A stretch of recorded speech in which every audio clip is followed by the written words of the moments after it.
Bonsoir YouTube. Je vais vous présenter maintenant dans la série des générateurs solaires, un générateur solaire portable ou portatif, donc léger. Les premiers épisodes de cette série, j'avais fabriqué un générateur solaire assez lourd puisqu'il contenait 2 batteries au plomb dans une mallette.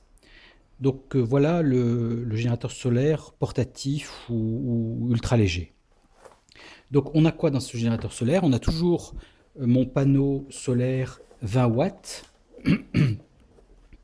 Donc c'est un panneau, l'avantage de ce panneau, c'est il est assez simple et assez léger. Donc il s'ouvre comme ça. Voilà. Il s'ouvre en 4 et il a une capacité de 20 watts. Donc toujours pour un générateur solaire, il faut un panneau. Il faut ce qu'on appelle un contrôleur de charge. Alors ici, j'ai choisi un contrôleur de charge qui n'est rien d'autre qu'un chargeur de voiture USB. Et j'en parlerai tout à l'heure. Donc, c'est mon contrôleur de charge. Et enfin, un générateur solaire a une batterie. Donc ici, j'ai choisi des batteries lithium-ion qui se chargent par l'USB. Donc ça, c'est une 5000 mAh ou 5 ampères et celle-ci se charge par l'USB et c'est une 10 000 mAh ou 10 ampères. Donc voilà le système et bien sûr, j'ai toujours mon chargeur Varta qui se charge aussi via une prise USB si je veux. Voilà. Donc, ce que l'on va faire, c'est que l'on va connecter le panneau solaire au chargeur USB de voiture. Et donc, je vais parler de ce chargeur USB de voiture. Il faut prendre un chargeur USB de voiture qui est une entrée, je ne sais pas si on va le voir, 12 et 24 volts. D'accord? On voit ici très bien que c'est 12 et 24 volts. Alors, pourquoi? Parce que le panneau solaire a une sortie en tension qui est autour de 19 à 21 volts. Et donc, il faut que les 19 à 21 volts puissent être branchés sur le chargeur USB. Donc, prenez un 24 volts. Sachant que les 24 volts peuvent monter jusqu'à 26 volts et quelques. Dans les... Et donc, en entrée, on aura le 21 volts du panneau solaire et en sortie, on aura 2 USB. Alors, j'ai pris celui-là juste pour exemple, mais celui que j'utilise moi, c'est un chargeur USB de TomTom. Pourquoi? Parce que c'est aussi un 12-24 volts et il a 2 sorties, dont une sortie qui est 2,4 ampères. Donc une sortie assez costaud, la rouge, je vais vous le montrer, et une sortie normale. Puis enfin, grâce à des câbles USB, on branche les batteries sur le chargeur USB. Donc je vais vous montrer maintenant comment j'ai fabriqué mon chargeur solaire. Donc me revoilà. Donc qu'est-ce que j'ai fait? J'ai pris le câble du panneau solaire et au bout, je l'ai coupé. J'ai dénudé les fils et je les ai soudés directement sur le chargeur USB après avoir enlevé la coquille du chargeur USB. Donc j'enlève la coquille et donc j'enlève les bitonio et je soude directement. Donc on le voit ici, hein, et je soude directement le câble sur le moins et sur le plus. Et donc là, on a... Voilà, c'est le chargeur du TomTom.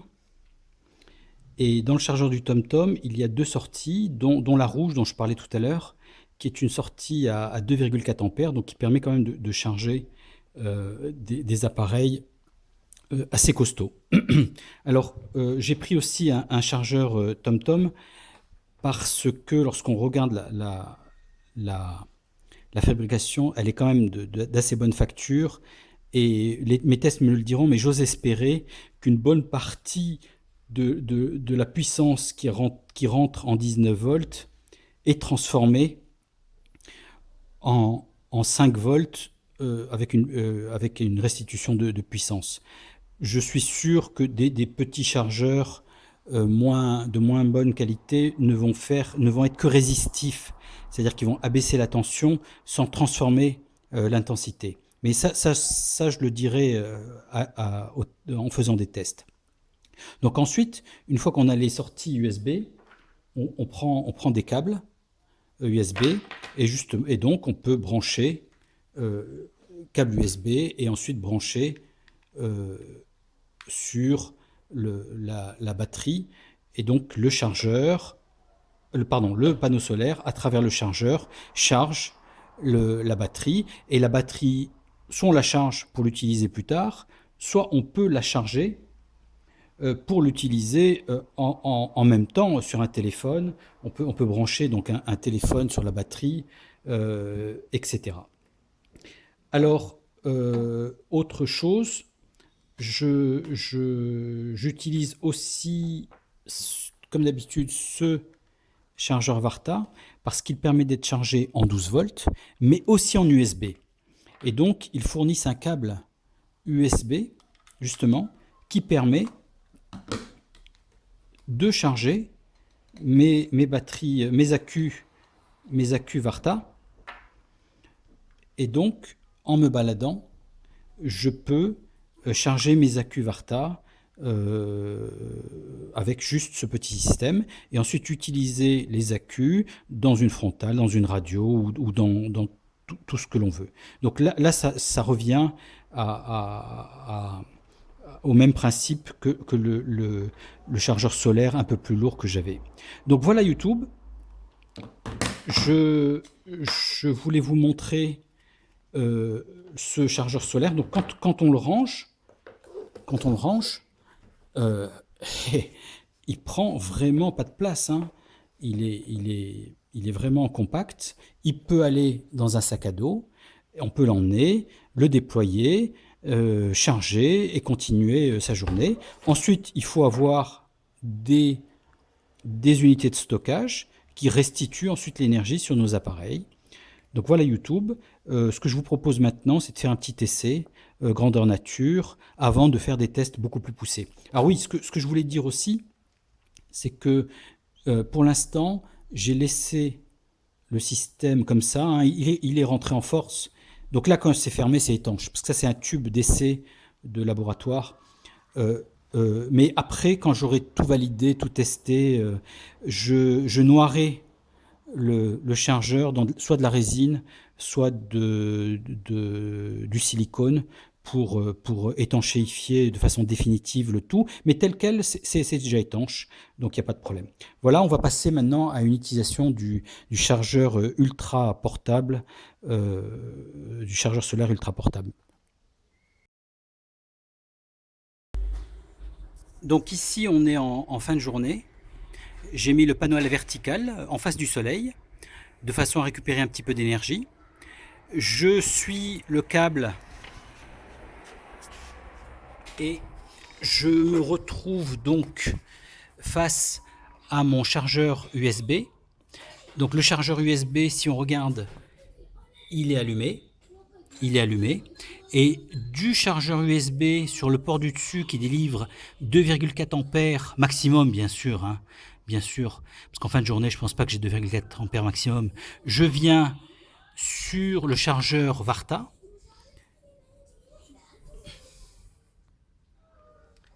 Donc, qui fonctionne, hein, on le voit. Alors, voilà, comme ça, voilà, le chargeur Varta fonctionne, il est en train de charger. Et la deuxième sortie USB vient vers une batterie lithium-ion. Je pense que c'est une 5000 mAh que je charge aussi à travers l'USB, comme vous le voyez. Voilà. Donc voilà, le système fonctionne. Un petit chargeur USB branché en direct sur le panneau solaire me permet ensuite de dispatcher l'énergie sur d'autres appareils. Je pourrais brancher un appareil en USB, mais l'inconvénient, c'est qu'il vaut mieux charger des accus, puis ces accus les utiliser pour utiliser des appareils, tel un GPS ou un appareil photo, etc. Voilà, c'est une démonstration du système. Merci YouTube et à une prochaine vidéo.